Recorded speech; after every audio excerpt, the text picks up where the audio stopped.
Kumusta? Ako si Edward, isang rare autoimmune disease survivor. At ikikwento ko sa inyo ang naging journey ko sa paglaban sa sakit na ito.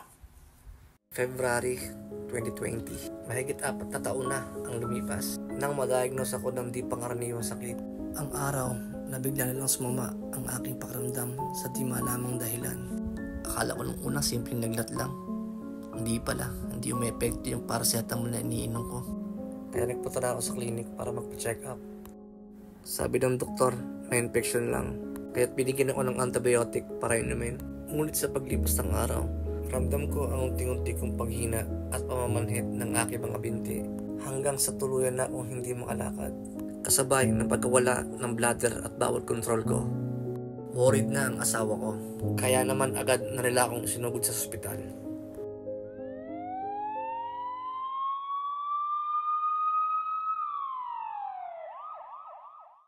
Ina-assist na ako ng mga medical staff sa emergency room at batay sa mga symptoms, suspected COVID-19 positive raw ako dahil may ilan ng kaso ng coronavirus sa UAE during that time bago pa man magsimula ang global pandemic. Kaya minabuti nang i-isolate ako. After ng ilang test na ginawa nila sa akin, it turned out na hindi pala COVID-19 ang sanhi ng aking pagkakasakit. Brother, you feel this one? You feel this one? You feel this one? Here? You feel this one? Okay, when you feel, tell me. When you start to feel, tell me. Huh? Huh? Here you feel?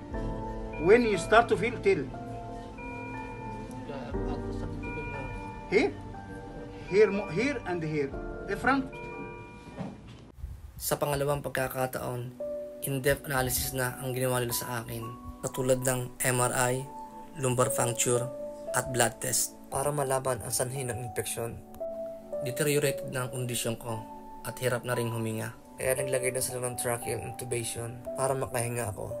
Sa ilang araw na obserbasyon sa kalusugan ko, lumabas na ang resulta ng mga test at na-diagnose ako ng isang sakit na kung tawagin ay Acute Disseminated Encephalomyelitis or ADEM. Isa itong rare autoimmune disease, isang kondisyon na kung saan inaatake ng sarili nating immune system ang ating katawan. Critical na lagay ko dahil patuloy pa rin sa pagkalat ang infeksyon. Dahilan kung bakit nagdesisyon ang neurologist na magsagawa ng IVIG infusion at high doses ng corticosteroids para labanan ang infeksyon at palakasin ang immune system. Aray mo di, Che? Ha? Naging matagumpay naman ang ginawang medical procedure ng mga doktor. At dahil doon, unti-unti na bumubuti ang aking kalusugan. Unconscious ako for a week dahil sa ginawang medical treatment. At nung ako ay magising, kaagad nilang chinek ang vital signs ko. Thank God at normal na. Kaya lang after a few days, nagkaroon muna ako ng pneumonia. Since nga mahina pa ako, mabilis ako mahawa. Pero kaagad naman itong nagamot. Mabuti na lang sa abroad ako nagkasakit. Kahit basic lang ang insurance ko, priority pa din nila magamutin ako.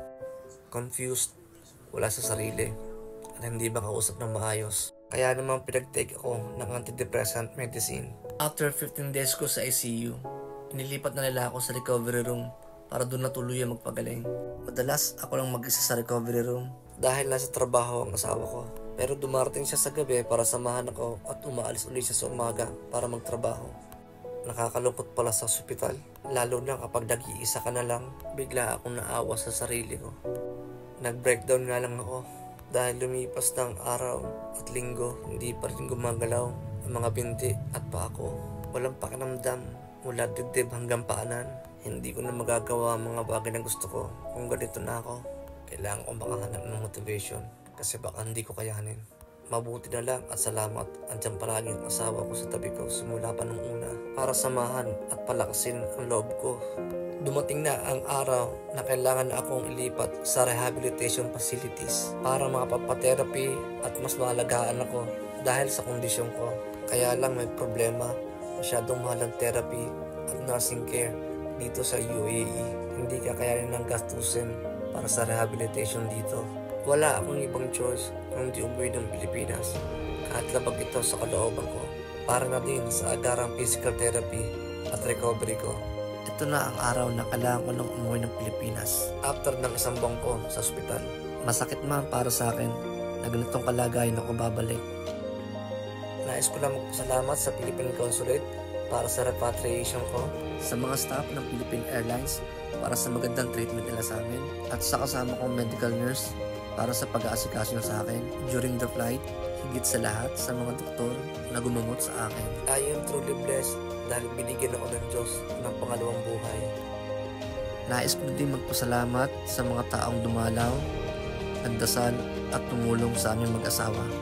Napakalaking bagay po sa amin na hindi nyo kami iniwan ng mga oras na iyon.